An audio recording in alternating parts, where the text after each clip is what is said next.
Well, hello, it's me again, and yet another video. I'm actually very excited about this video. It's a very important video, probably one of the most important ones that I'll make, because it's a subject that not only applies to people that are on a twin flame journey, a twin soul journey, but also people in general. And this video is all about the soul and the mind, two very different things that we all have, thank God, and that we all use on a day-to-day basis, which is also good. So there you go. I'm quite excited about this. You know me by now, my name is Jan. I tend to make a complete no-nonsense videos, try to get all the myth out, get all the nonsense out. There's plenty of that on the internet, so I try to sort of stay away from that, so I hope you appreciate that. As I said, this video is important to anybody. It can be applied to anybody, but it certainly has its links with the twin flame journey, and hence the reason why I record this. So there you go. There's this thing called the mind and the soul, and some people call it slightly different. Soul, they call it slightly different, but I get into all that, so don't worry about that. But I call it the mind and the soul, hence of course twin souls. So there we have that sort of angle coming in. There's a lot of interaction between the two. The mind tends to be what I call the logical side of our brains, the logical sides of our being, and there's nothing wrong with that. Quite a few of the people are already like, oh God, no, let's not talk about logic. Well, there is logic to the way we live, as you all know. And we need to be logical in a certain way, because otherwise we simply wouldn't survive. And again, I would get into that. The soul side is the difference. That's our feeling, that's our being, that's our true self. And in previous videos, I mentioned a lot about what the soul is, but that's basically our true selves, the true energy that keeps us alive, the universal energy that we were born with, tapping into continuously. That is our soul. And the soul is very different to the mind, in that the soul, of course, has got absolutely no duality, has got no logic, has got none of that. And again, I'll get into that a little bit. Let's talk about the mind first. The mind always runs in the background continuously. And whatever we do, no matter where we are, it always runs in the background. And it is the sort of, the mind likes to be in control all the time. It makes sure that we are on time. It makes sure that we do things. It makes sure that we, and so on, and so on, and so on. It makes sure that we consider a lot of things. So that's the thoughts, the background control. And the mind likes to be in control all the time. It often is, but quite often, and that's our choice, it isn't. And that's exactly what this is all about. The mind is, some people say, well, you know, especially people that are spiritual or, you know, are a bit more developed, if you like, on that path. They say, well, why can't we just kind of simply switch off that whole mind? Well, unfortunately, we cannot. And again, I'll get into that. It will keep us safe. Keep that in mind for a moment. The mind focuses also very much on the past, what happened in the past, lessons that we learned in the past, obviously very important. And it reminds us every once in a while on this, like, oh, we've been here before. Remember, you did this. Or it goes into the negative side and says, remember you did this. Remember you sent that email, or remember you did whatever. That wasn't a very good idea, was it? So it starts to give thoughts in our mind. And again, I'll come back to that. So it focuses on the past and the future. It very much makes us aware of, you know, well, tomorrow could be such and such, or I would be very aware because, you know, that might happen. And if you don't take care of this now, you might end up in whatever. So it focuses on both the past and the future. It very rarely deals with the here and now. And that is quite important to realize. Hold that thought for the moment. It's tactics. Of course, everything's got its tactics. The tactic, hello, I'll get there, of the mind is very much based on fear. It likes to create a fear situation, a fear thought, so that it will get our attention. And that should be nothing new. I mean, if you look at the news nowadays, all the news is based on fear. You know, the world is going to end, the climate is going to change forever, the Russians are going to invade, whatever. The news is very much focused on fear. Why? Because it also realized, the media, that by talking about fear, it will get our attention. There's been in the past quite a few radio stations, television stations that tried to reverse that and say, you know what, we're going to have a good news station. Well, guess what? That didn't last very long because people were not interested. It's sad, but it's true.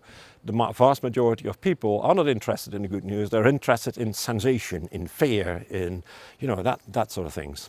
So that's what the mind does it well. It creates fear, the what if scenario. What if you don't do this, or what if blah blah blah. You know, that creates that sort of issue. So there you go. The other thing that the mind does, it creates our thoughts. And there's nothing wrong with thoughts in general, because if we don't think, then we don't get anywhere.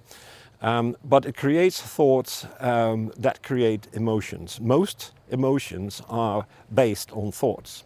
Now, if you think about that, that's an interesting concept. So the mind gives us thoughts, and that creates emotions. Example. Here's something that we plan to do tomorrow. Now, the mind is going to tell us, have you actually checked the weather? Because the weather might be absolutely crap. Okay, well, that creates a bit of fear. Oh, okay, I need to check that, thank you very much. So I do that. And then, well, what if it rains tomorrow? And maybe I shouldn't do it then. Maybe I should cancel it all. Maybe I should, and so on, and so on, and so on. See what I mean? It creates emotions. Now, one of my key sayings in life in general is that you cannot control what comes on your path, but you're entirely in control on how you respond. That same count for emotions. If an emotion pops up, then that emotion is there, often triggered by the mind. But it's our way, it's our decision how we're going to respond to that. So the weather situation again, I can have that situation the day before, that thought before. I can have the emotions like, oh gosh, what about if it is raining? Or I can just say, hey, guess what? Anything can happen.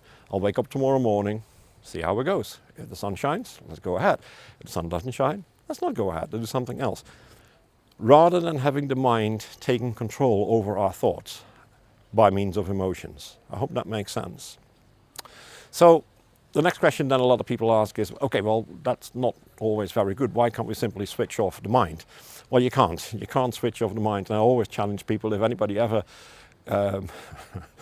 figures out how to do that, then please let me know in the comments below, because I'll be very interested in how to do that. But I can almost guarantee you it cannot be done. You can control it, but you cannot switch it off. So, don't believe the thoughts, just observe the thoughts. It's one way we can control it. Remember what I just said about the weather? Don't believe that it's going to rain tomorrow.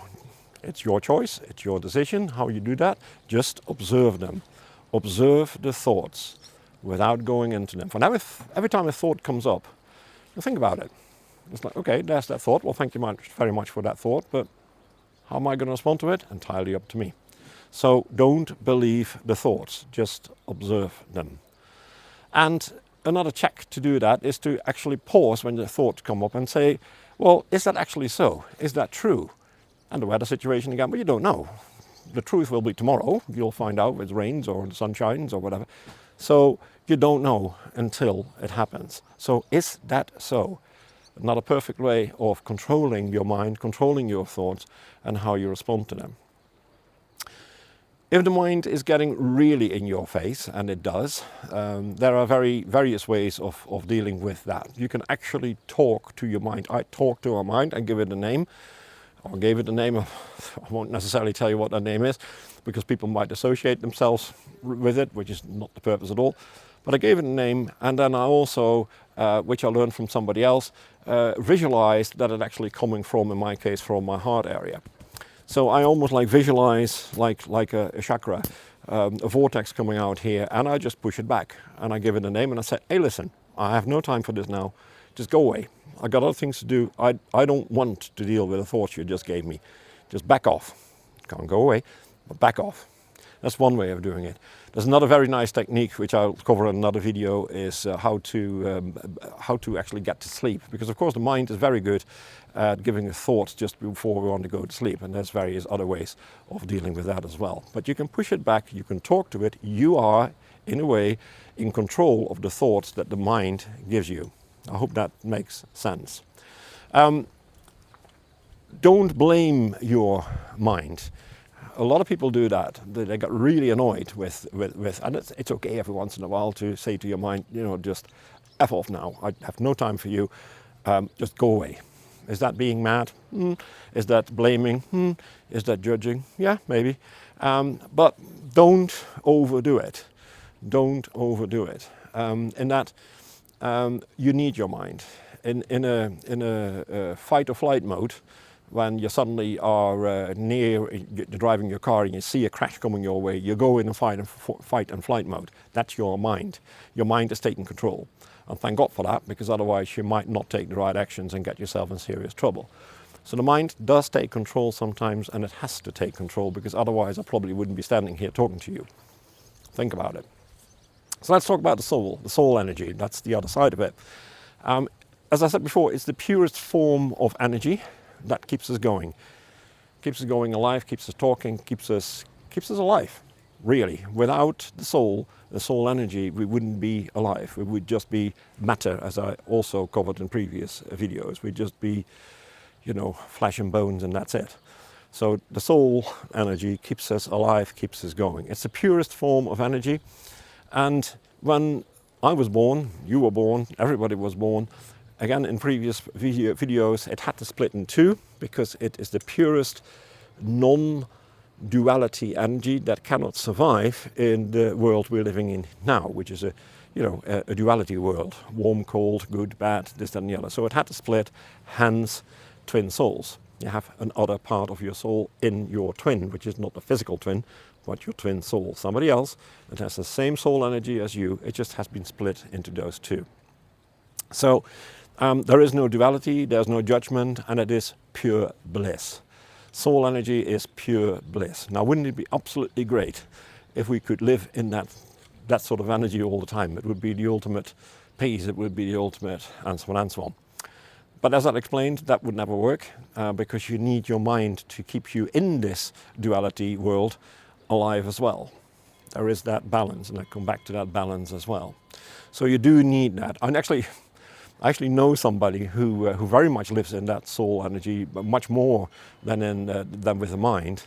And I always tell her, like, you know, you're living in fairyland. That's not a judgment, but everything is good and everything is rosy and everything is this, that, and the other. That works fine until something goes wrong in your life, and that could be, you know, a very dramatic situation that you find yourself into, or somebody passes over, or whatever. You know, then obviously that brings you down. So that's your soul energy, and you can talk ages about that. But again, the previous videos I covered that quite a bit, so I won't go into it. It's pure bliss, but you can't stay in there forever. Now, why can't we stay in that together? Is because you need your mind to keep you grounded.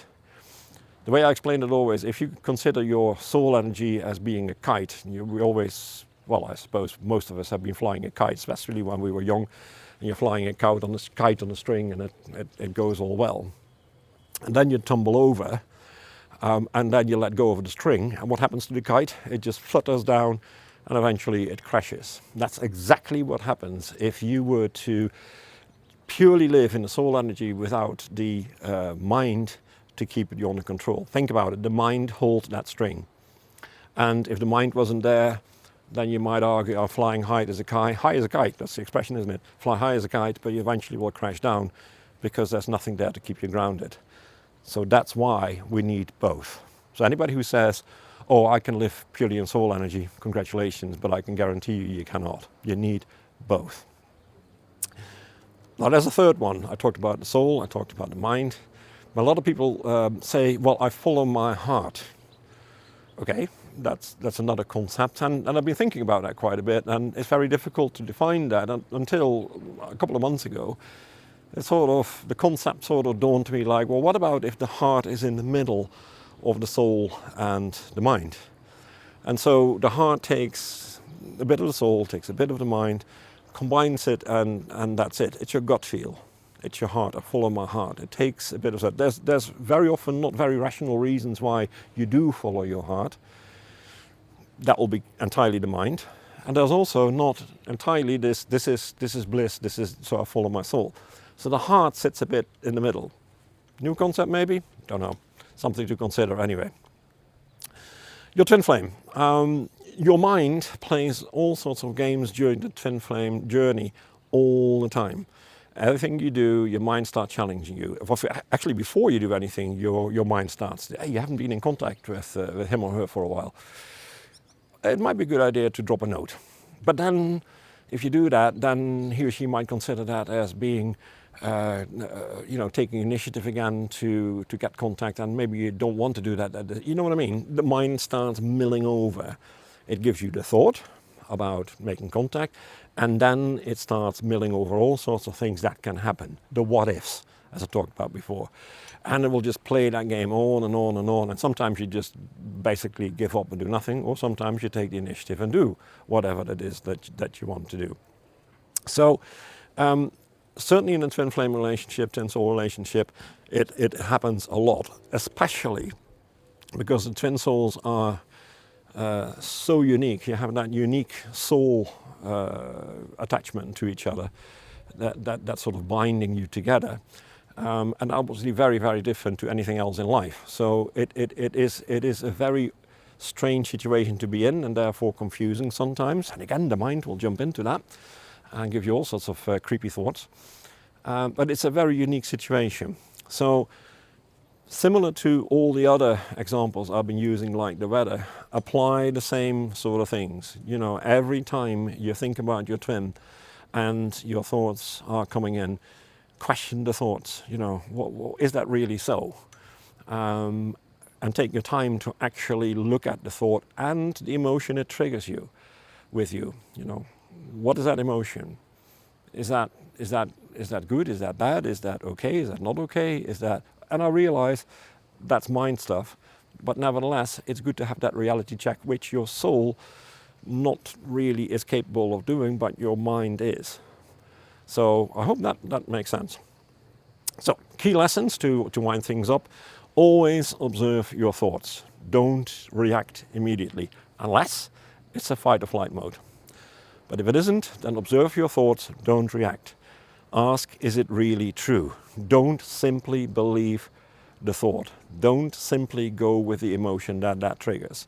Just take a pause and think about that. Spend time though with your soul energy. It's the purest you, and you can do that by means of meditation. I'll put another video on that later on, which is a very nice way of controlling your mind, keeping it under control, and spend some more time with your soul energy. And there's all sorts of techniques how to do that. But meditation is probably the one that most people know, or at least heard of, practiced, don't know. But that's a very nice way of spend some time with your soul energy. It is very, very, very important, and very, very, very relaxing as well. It puts things in perspective a lot more than simply focusing on the things that the mind throws at you. So the key to me is to keep that balance, to keep the balance in spending time with your soul, spending time with your mind, and sort of let them integrate, and consider both when you have to make decisions. Listen to one, listen to the other, and then decide what to do. Don't be impulsive, certainly not on your twin flame journey. Don't be impulsive. You're dealing with something very special, something very unique, and before you met your twin flame, your twin soul, you probably even haven't considered all this. But now you do. It's a different world. So don't react the way you always react. Try to find that balance. Right. I hope that made any sense at all. If not, then drop a question below and I'll answer it. Or you can write me an email at twincoach205@gmail.com. twincoach205@gmail.com, and I will answer all your questions as well. If you want to keep it private and don't want to make it down below, that's okay too. Stay up to date by liking and subscribing to the channel, and also please share if you know somebody who struggles with similar sort of things. By all means, do share it, and I will see you in the next video. Thank you.